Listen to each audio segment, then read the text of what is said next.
My husband, Jonathan Jean, remembers everyone after the car accident. Except for me. He stubbornly believes that my stepsister is the love of his life. My father says they were childhood sweethearts, destined to be together. Even our mutual friends are urging me to give up on this relationship. But I quietly tore up the late-stage liver cancer diagnosis, willingly playing the role of a woman who stands by her love. They don't know that Jonathan is dying, and I am his only relative in this world, as well as his only guardian during his illness. Chapter 1. Jonathan had a car accident. I was shopping with my best friend Jennifer when I received the call from his secretary. By the time I rushed to the hospital, I was greeted by the sight of Jonathan's head wrapped in white bandages and my stepsister Rebecca crying her eyes out beside him. I frowned at their clasped hands, wanting to remind Rebecca that he was my husband. But before I could tell Rebecca to leave, Jonathan slowly regained consciousness.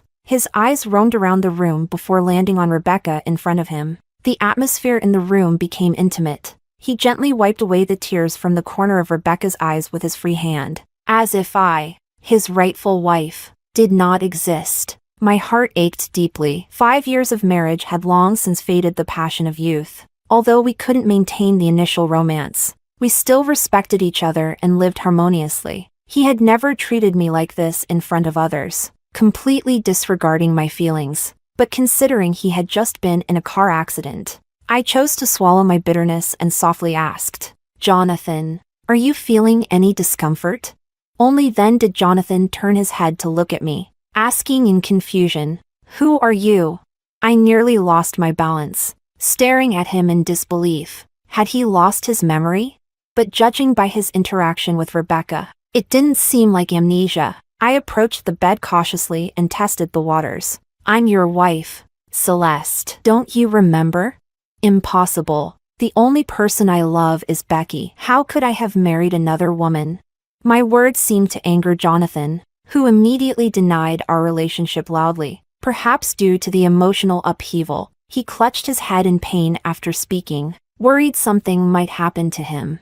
I called for the doctor without delving deeper into his relationship with Rebecca. After a few minutes of examination, the doctor reached a conclusion. To avoid agitating Jonathan, the doctor called me into the office and announced the results with a sympathetic tone. Jonathan had lost his memory, but only regarding me. Then he handed me a diagnosis report, pointing to a few figures inside, and informed me that Jonathan was in the late stages of liver cancer. He had at most 6 months to live, and I should prepare myself for that. In that instant, I felt as if I had fallen into an ice cave, my heart skipping a beat. Jonathan and I had been together for over a decade, from having nothing to where we are today, going through all sorts of ups and downs. Even though he now forgot about me and believed he always loved Rebecca, the undeniable truth was that he was my husband, my closest person in this world. I walked out of the doctor's office in a daze, stood in the hallway,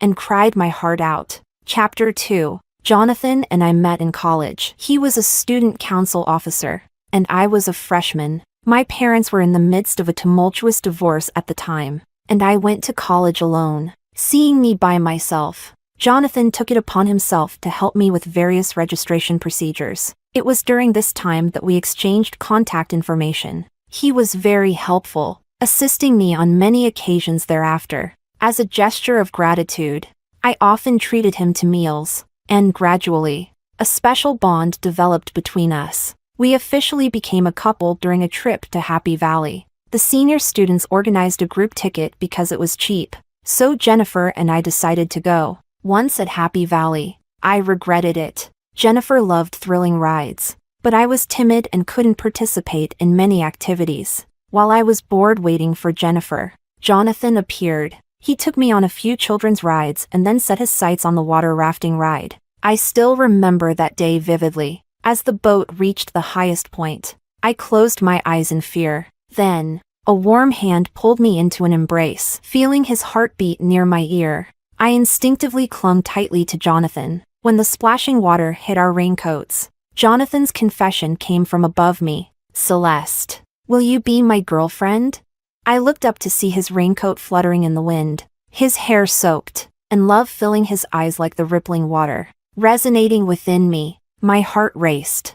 I wasn't sure if it was from the ride or Jonathan's confession. Acting on impulse, I buried my face in his chest and softly replied, "Okay." We eventually graduated from college and joined the same company. After working for a few years, we decided to quit and start our own business, capitalizing on the live streaming trend, and our company grew steadily. Once the company stabilized, our families began urging us to get married. On the day we received our marriage license, both families planned to have a meal together in advance, but our first real meeting was in the morgue. A car carrying 5 people was hit by a drunk driver and was sent flying. My mother, Jonathan's parents, and his grandparents all died that day. Jonathan and I became family that day, and we also became each other's only family. Now, is fate trying to take away my only family as well?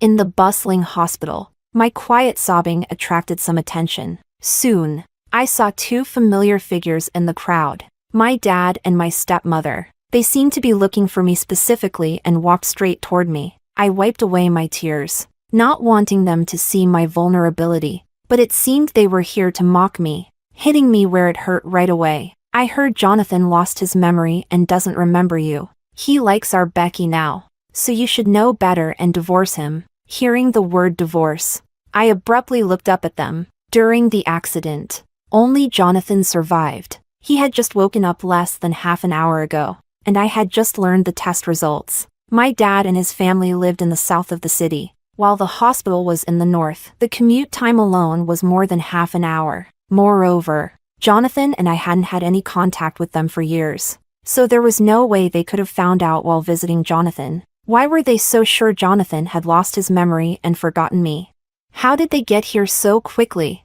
Something was off. My stepmother looked smug, as if Jonathan, this excellent son-in-law, was already hers. My dad was equally satisfied. After divorcing my mom years ago, he used his share of the assets to open a grocery store, barely making ends meet these years. With Rebecca catching Jonathan, my dad probably dreamed of wealth. Ignoring their sneers, I quickly placed the diagnosis report into my handbag and headed straight to Jonathan's ward without looking back. I needed to discuss his subsequent treatment with him, and I had to find out if he really had lost his memory. Chapter 3. Opening the ward.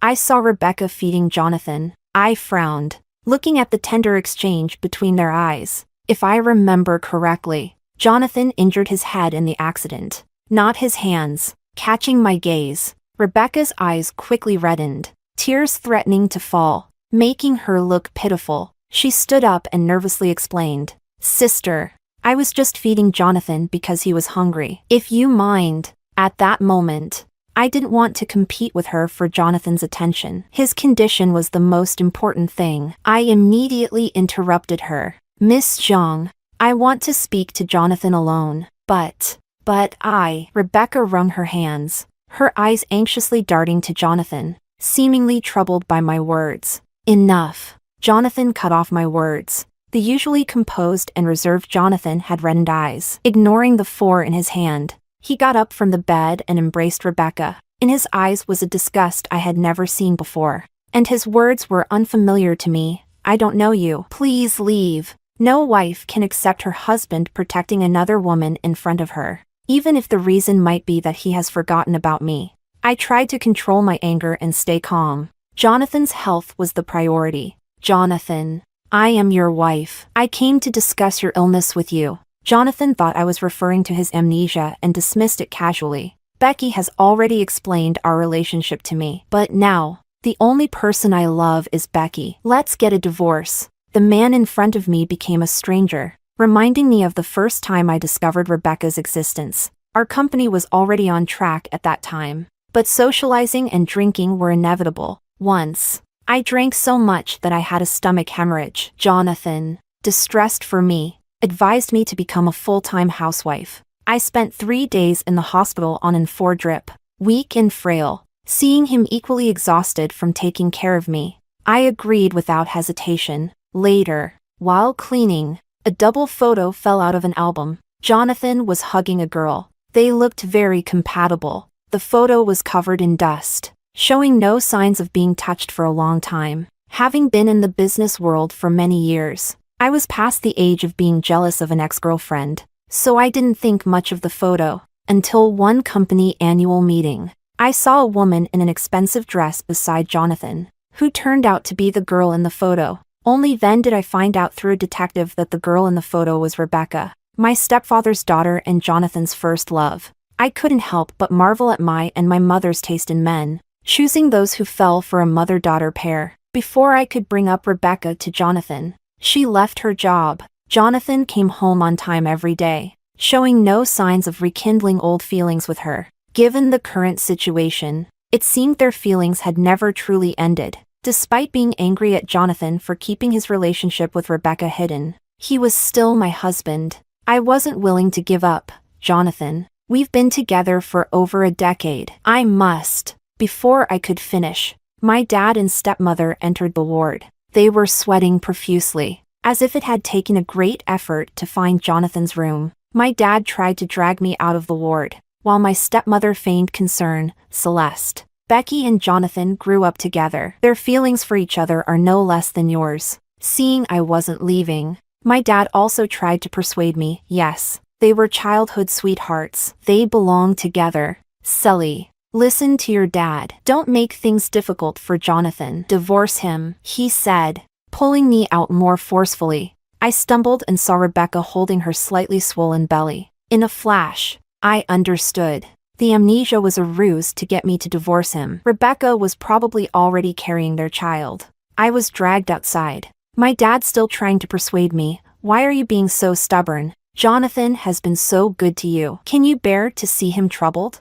With my suspicions confirmed, I didn't bother arguing with my dad and rushed to the small garden downstairs to call Catherine. As a full-time housewife, I had sponsored many students over the years. Catherine was a university student I had anonymously supported. She had worked her way up to become one of Jonathan's secretaries. But Catherine didn't know our relationship, nor did anyone else. Receiving my call, Catherine was surprised. Our previous contact had always been through bank transactions. I directly revealed my identity as her sponsor and inquired about the company's situation. Catherine hesitated but eventually told me about the recent happenings at the company. Finally, she seemed to gather her courage and told me that Jonathan and Rebecca had been together all these years. My heart felt torn apart, and I could hardly breathe from the pain. Even though I had suspected Jonathan had fallen for someone else and wanted to divorce me, confirming the truth was still unbearable. Our youthful love had turned into a calculated scheme. How did we end up like this?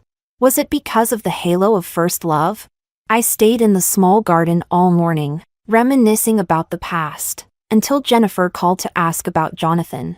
I told her what happened at the hospital and shared my suspicions. Jennifer was silent for a moment before firmly concluding, "You can't divorce him." Looking at the patients coming and going in the garden, I suddenly had an epiphany. Yes, late-stage liver cancer is incurable. Jonathan will die anyway. My money cannot be divided among others. If my mom knew that my money ended up with my dad's family, she would probably turn in her grave. I took out the diagnosis report and slowly tore it into pieces. Jonathan, if you can be cruel, don't blame me for being ruthless. Chapter 4. I knocked on the doctor's office door and told the doctor that I had already informed Jonathan about his condition and that we would soon take him abroad for treatment. Since there was a pregnant sister beside Jonathan, I was afraid she wouldn't be able to handle the shock, so I requested the doctor not to mention liver cancer again. Then, I went to Jonathan's ward and saw the lively atmosphere inside. It was as if the four of them were a family.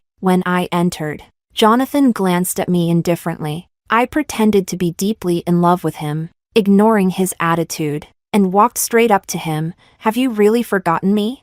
Jonathan turned his head away in disgust, as if I were something dirty. Even though I had expected his reaction, my heart still ached. Choking up, I continued, "I can divorce you." Jonathan looked at me with suspicion, seemingly surprised at how smoothly things were going. At the same time, the other three people in the room showed expressions of joy, which I pretended not to notice. I went on, "But I don't want you to regret it once you remember everything. So, if you agree, let's take 1 month to try and find your memories together. If after 1 month, you still don't remember me, I will agree to let you go. A peaceful separation." After saying this, I couldn't hold back my emotions any longer. I squatted down and cried softly in front of Jonathan. I knew Jonathan would agree. Compared to me filing for divorce due to his infidelity, a peaceful separation was more appealing to him. But there's still a 1-month cooling-off period before the divorce. Within these 2 months,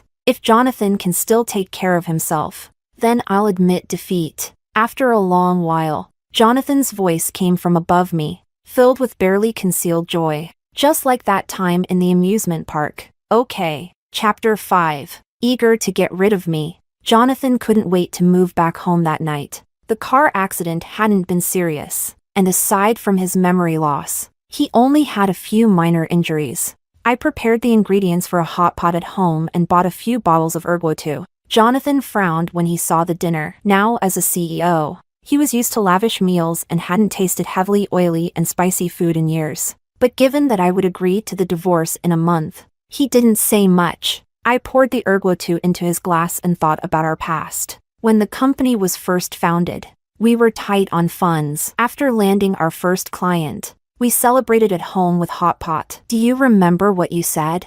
Jonathan was momentarily stunned. Then, to hide his guilt, he downed the white liquor in front of him in one gulp.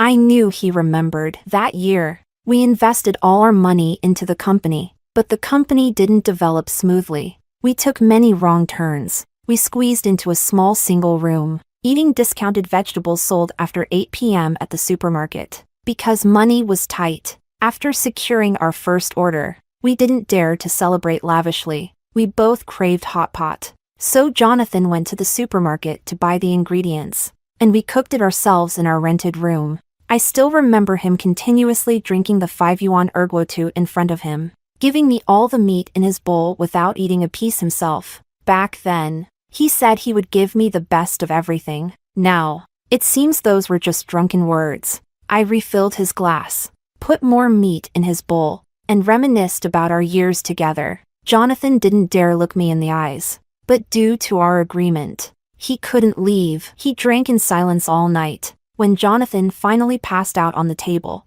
I helped him to bed and took a suggestive photo. I immediately posted it on my social media, visible only to my dad. Sure enough, Jonathan's phone rang shortly after. Rubbing his forehead, Jonathan answered the call. He reassured Rebecca gently for a while before hanging up. Perhaps Rebecca said something, because Jonathan eventually got up, leaned against the wall, and went to sleep in the guest room. As he walked past me, I deliberately waved my hand, which had touched onions, in front of my eyes, pretending to be heartbroken and tearful. The next morning, Jonathan went to work. I took the opportunity to contact the private detective from back then to investigate Rebecca's family. Within the morning, the detective sent me information about Rebecca's recent life. It turned out that after the party years ago, Jonathan had kept Rebecca hidden away, playing the role of a secret lover. They had been together for 3 years, and Rebecca had just found out she was pregnant 2 days ago.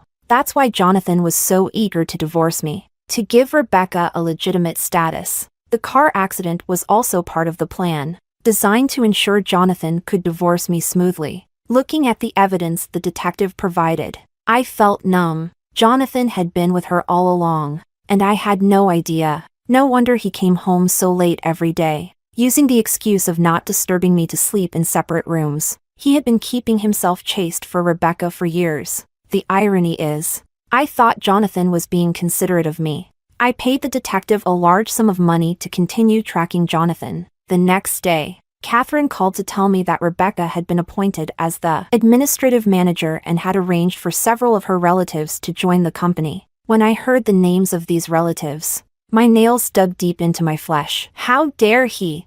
I had told Jonathan about my family background, how my dad's relatives bullied my mom every time my parents fought. He couldn't possibly not know. The company we painstakingly built required employees to at least have graduated from top universities. Yet among this group, the highest qualification was a junior college degree. Rebecca herself hadn't even graduated from secondary school. Chapter 6. Suppressing my anger. I drove to the company. After taking a walk around the company, I discovered that most of my familiar colleagues had left, and the remaining ones didn't dare to look at me. Seeing the swaggering relatives, My temples throbbed with anger. I pushed open the office door of the HR manager, only to find him drinking tea with Rebecca and Jonathan. The HR manager, Michael, was a college friend of both Jonathan and me. He stood up awkwardly as soon as he saw me, ignoring his expression. I wanted to question Jonathan. He knew how humiliating it was for my mother and me when we were kicked out, but I held back and explained the company's hiring policies to him. Unexpectedly, a group of people barged into the office as soon as I finished speaking. They began to push me without saying a word, causing me to bump into the desk and feel a sharp pain in my abdomen. But they didn't stop, loudly accusing me. My uncle was right. You're just as selfish as your mother, trying to kick us out. It's impossible. I always said it was right to kick her out of our Zhang family. Look at how she treats us. Not like family at all. Becky is so much better. She always thinks of us first. Unlike a certain ungrateful person, surrounded by accusations. I looked to Jonathan for help. I then realized Jonathan wasn't even looking at me. He had his hand protectively over Rebecca's belly, fearing I might harm the child inside her. In the end, it was Michael who noticed my cold sweat and came to my rescue. He took me to the hospital, and after confirming I was fine, he tried to persuade me kindly. Since Jonathan had forgotten me, I should agree to the divorce to preserve the last bit of dignity between us. I just smiled without replying. Then I called Jennifer, asking her to quietly investigate Catherine and find out as much as possible. For the next month, I continued reminiscing with Jonathan and occasionally adding stress to his liver. I thought I could get through the month peacefully with Becky, but something happened the day before we were supposed to go to the Civil Affairs Bureau. Chapter 7. When Rebecca came to see me with her pregnant belly,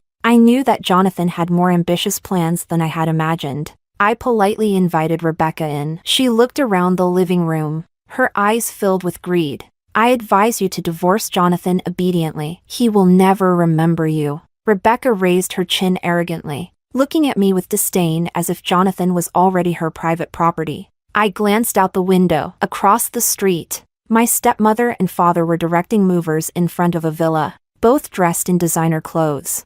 They looked radiant, their expressions mirroring Rebecca's. Suddenly, a smile tugged at my lips. I sat down on the sofa, amused. This woman was still as foolish as ever. I really wanted to see her reaction when she learned the truth. If you're so confident, why bother warning me? I picked up the coffee on the table and took a sip. When I looked up again, Rebecca's smile was gone, replaced by a look of hatred in her eyes. She suddenly rushed forward, knocked over the coffee, and then threw herself onto the ground with all her might. Blood began to flow along with her groans, staining the carpet red in a matter of moments. At that moment, my stepmother burst into my house with the movers, pointing at me and shouting, "You vile woman, can't have your own child, so you want to harm my grandson." I was stunned into silence by the scene in front of me. Rebecca, in order to frame me, was willing to kill her own child. Chapter 8. Hospital. Rebecca was wheeled into the emergency room, and my father slapped me across the face. "You're just as vicious as your mother. If anything happens to that child, you'll pay for it." Holding my burning cheek, I looked at my father in disbelief. I never thought that this man, who had been weak his entire life, would hit his own daughter for Rebecca. Years ago, because he was seen as an honest man, my mother married him without much thought. But his honesty meant he was often bullied at work. Even after working for over 20 years, he still earned the lowest salary. Despite living off my mother's breakfast shop, he insisted on helping his relatives. When I was 18 and needed money for college tuition, my mother refused to lend money to his relatives for medical bills. This small act of refusal turned into great resentment, and the next day, people from our village came to urge my parents to divorce. In her anger, my mother decided to leave with me, taking nothing with us. Since then, I hadn't contacted him, not even when my mother passed away. Now, he dared to hit me. I immediately slapped him back,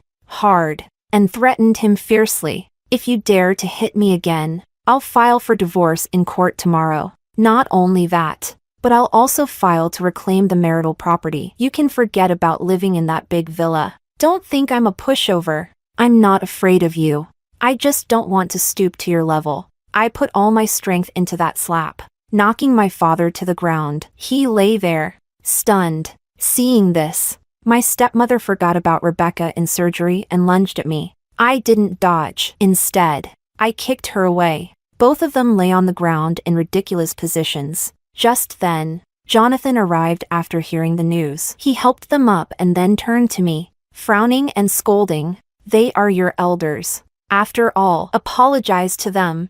Elders? They were nothing but a pack of wolves. I had to make them pay. Before I could say anything, my stepmother grabbed Jonathan's hand and tearfully complained, "Thomas, don't let her get away with this." Becky was pushed to the ground by her, and she lost a lot of blood. The doctor said the baby might be gone. In an instant, my stepmother's eyes turned bloodshot. Her face twisted with rage, as if she wished I were dead. A dark look flashed in Jonathan's eyes. He patted my stepmother's hand reassuringly. "Don't worry, Auntie. I will make sure Becky gets justice." Then he glared at me, warning me with his eyes. "You better pray nothing happens to Becky, or I won't let you off."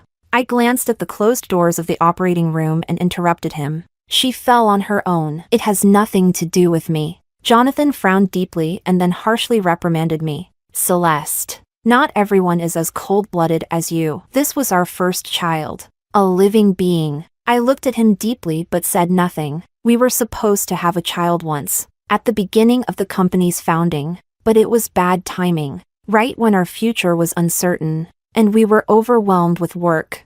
I was working so hard that my periods became irregular. Because my periods were often late, we didn't know about the pregnancy until we lost the baby. Back then, Jonathan didn't blame me. Instead, he felt sorry for me. When the company was short-handed, he let me rest and recover. We never managed to have another child after that, and the miscarriage had always been a sore spot in my heart. I didn't expect Jonathan to bring up the subject of children today to emphasize the importance of Rebecca's unborn child. If that child had lived, he would be in elementary school by now. Indeed, after all these years, Jonathan still knew where my pain lay. Seeing me subdued, my stepmother thought she had an opportunity. She immediately made a demand, according to the agreement. "Since Thomas doesn't remember you, you must divorce immediately. But now that Becky has been hurt and is in the hospital because of you, you owe us compensation. Your mother's house, though not worth much, should be enough to cover Becky's medical expenses." In the early years, Jonathan and I had no significant assets. The only valuable thing I owned was the house my mother left me. My stepmother's calculation was shrewd, aiming to maximize her gain by seizing my premarital property. I looked up at my father, who couldn't hide his excitement. At that moment, I found it incredibly ironic. My husband was backing up my father, helping him take a bite out of me. "All right, we can sign the compensation agreement first. Once Rebecca is able to get out of bed, I'll go with her to transfer the property." The three of them beamed with joy, as if the person lying in the operating room didn't matter. Shortly after, Jonathan's secretary brought 2 agreements as requested. One was the divorce agreement between Jonathan and me. The division of assets was unfair, but I glanced at the operating room and said nothing. Signing my name, the agreement would take effect a month later,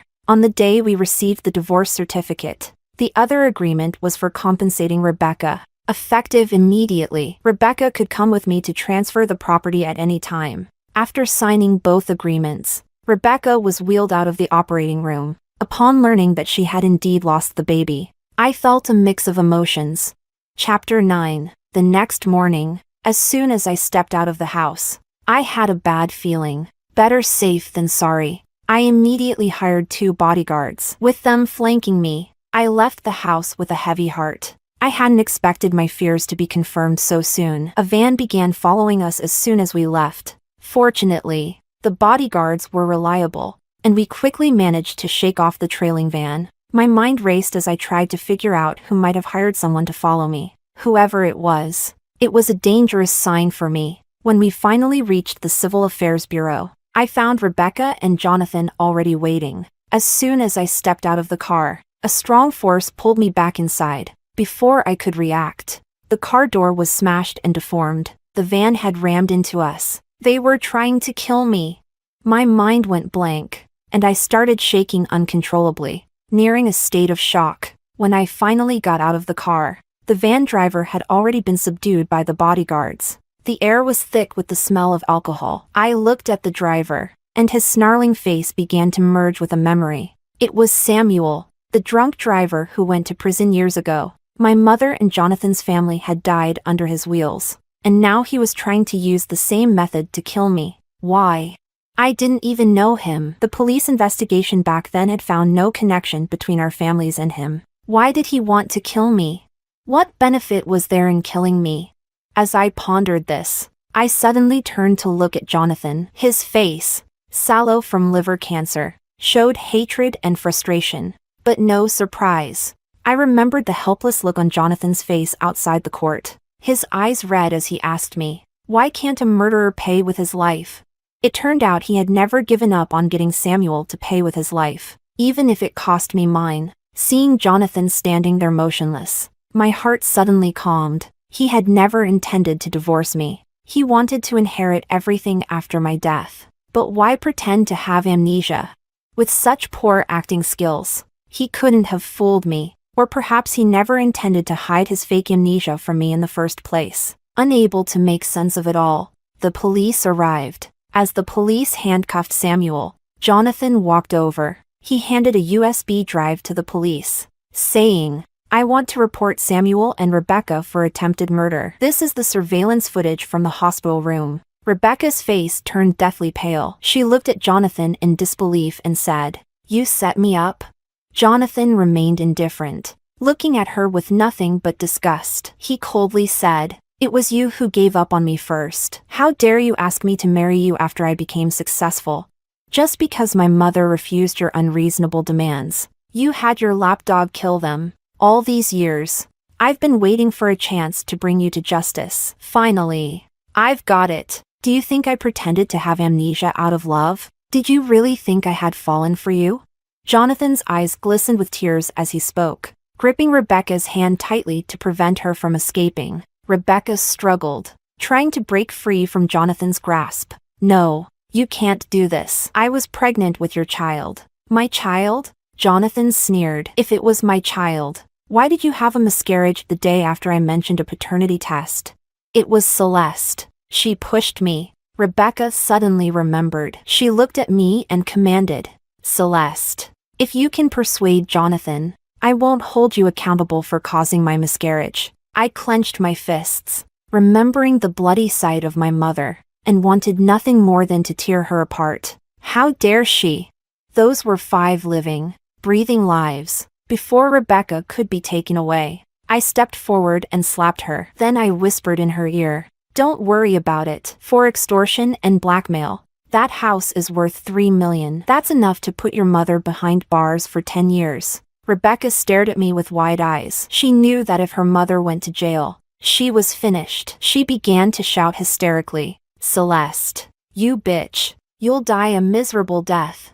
Seeing me walk towards the police, she broke down in tears, trying to shift the blame. The miscarriage was an accident. Jonathan is the real mastermind behind all this. I told him to divorce you immediately, but he said you wouldn't agree easily. That's why he pretended to have amnesia to fool you. He's the one who told me that turning the spouse's property into inheritance was the plan. Realizing something, she abruptly turned to Jonathan. "Did you never plan to divorce her? Was the amnesia just a way to keep me in line?" "You." Before Rebecca could finish, Samuel suddenly lunged forward, choking her violently. "Didn't you say it was that little bitch who caused my son's miscarriage?" "Rebecca, you whore. I went to prison for you for so many years, and now you want to dump me for real? I won't let you get away with this." Chapter 10. Since there was no direct evidence linking the accident to Jonathan, he was not detained. By the time Jonathan and I finished giving our statements, it was already midnight. Jennifer was waiting in the car with the 2 bodyguards. "I'll write my will as soon as I get back. If I die, I'll leave my company shares to Director Hahn and donate all my other assets to charity. You won't get a penny." Director Hahn was the 3rd largest shareholder in the company after Jonathan and me. If I died, Director Hahn would inherit my shares, and the company would be under his control. If Jonathan still wanted the company, He wouldn't be able to harm me. Jonathan pressed his lips together, not surprised by my decision. It seemed he had already prepared himself the moment I learned the truth. As long as you give me the shares, I won't want anything else. I shook my head, disagreeing with his terms. He might not even realize how terrible he looked after staying up all night. His illness must have worsened recently. I didn't mind adding fuel to the fire. We didn't have time to register the divorce today, so Jonathan and I agreed to go first thing in the morning. Watching his departing figure, I turned and walked toward Jennifer. Jonathan, there will be no tomorrow. The moment you handed over that USB drive, your fate was sealed. I didn't go home but instead took Jennifer and the bodyguards to an apartment complex. The complex was mostly dark, with only a few scattered lights waiting for those who came home late. Before dawn, a group of people arrived outside the complex. Upon closer inspection, I saw it was my father and his relatives. After waiting for about 4 or 5 minutes, I took out the information Jennifer had helped me gather. The file contained only a photo and an address. The woman, with a pregnant belly, leaned closely against the man, their eyes filled with tenderness and love for each other. That address was where we were now standing. An hour earlier, I had sent the address to my father with a note saying that if Jonathan forgave Rebecca, I would too. As expected, they brought people to force Jonathan into forgiveness. After living together for so many years, I knew how my father's relatives operated. When words failed, they resorted to threats. This morning would be Jonathan's life and death moment.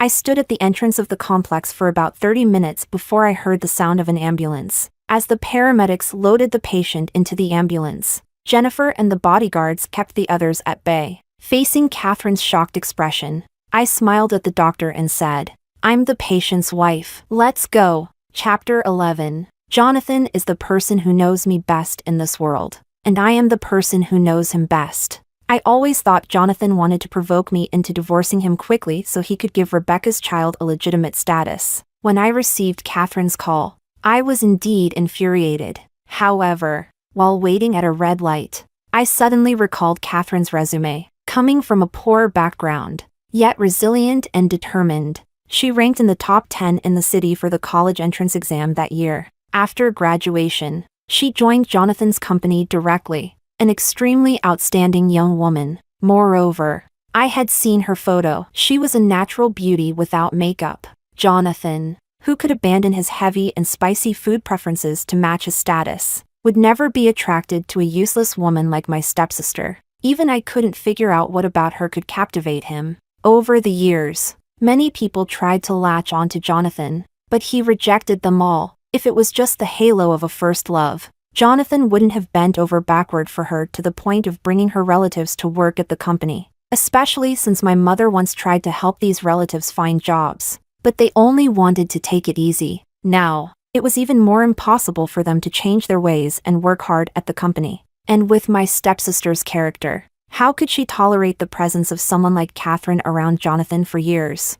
It seemed my stepsister and her relatives were just tools to provoke me. As for what role Catherine played in all this, I had no idea. When I arrived at the company, I specifically took a tour to see if Catherine was being threatened. But when I finished my tour, I found that Catherine's workstation was already empty. That's when I realized Catherine had lied. I played it smart and didn't go to the private investigator from back then. Instead, I asked Jennifer to help me investigate Catherine. The results were surprising. Catherine owned a property worth $30 million. Even though Catherine's salary at the company was substantial, given her background, she couldn't have afforded such an expensive house. After several days of surveillance, Jennifer's friend finally made a discovery. He captured photos of Jonathan and Catherine together.